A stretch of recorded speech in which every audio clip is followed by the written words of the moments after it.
what approaches do you think will be coming, and how do you see the landscape in 3 to 5 years? I mean, Dana, you want to start? Just in dry eye. Yeah, in dry eye. Yeah.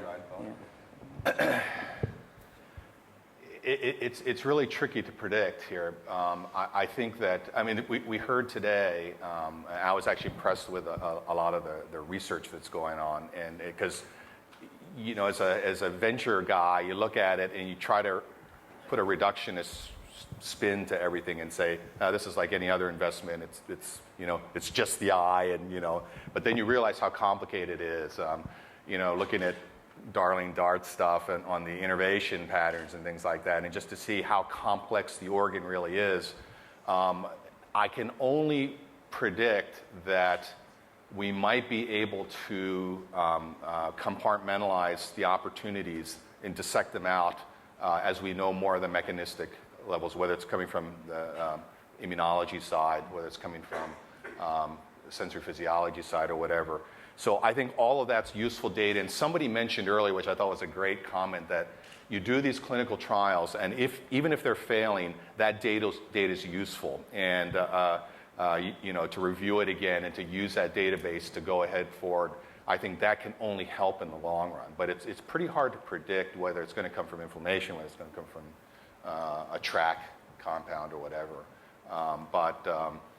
It's clearly much more complicated, and I think we were admittedly somewhat naive when we looked at dry eye initially and said, this should be a fairly straightforward opportunity. It's just as complicated as some of the other things we're looking at right now.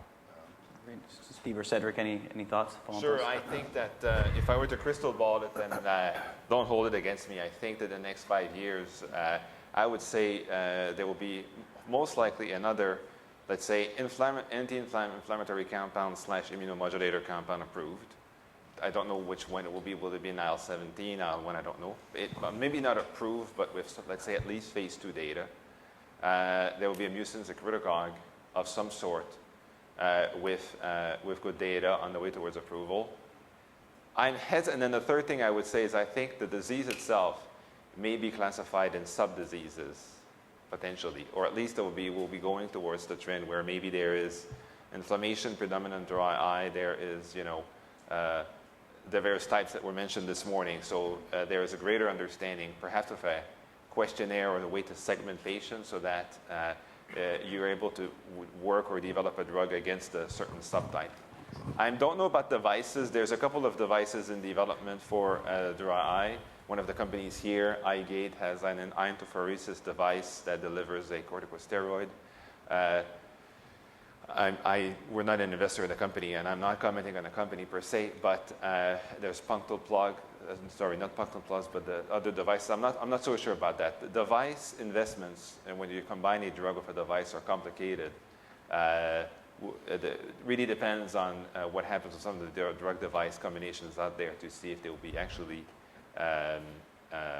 meaningful in the near clinical future. Great, thanks.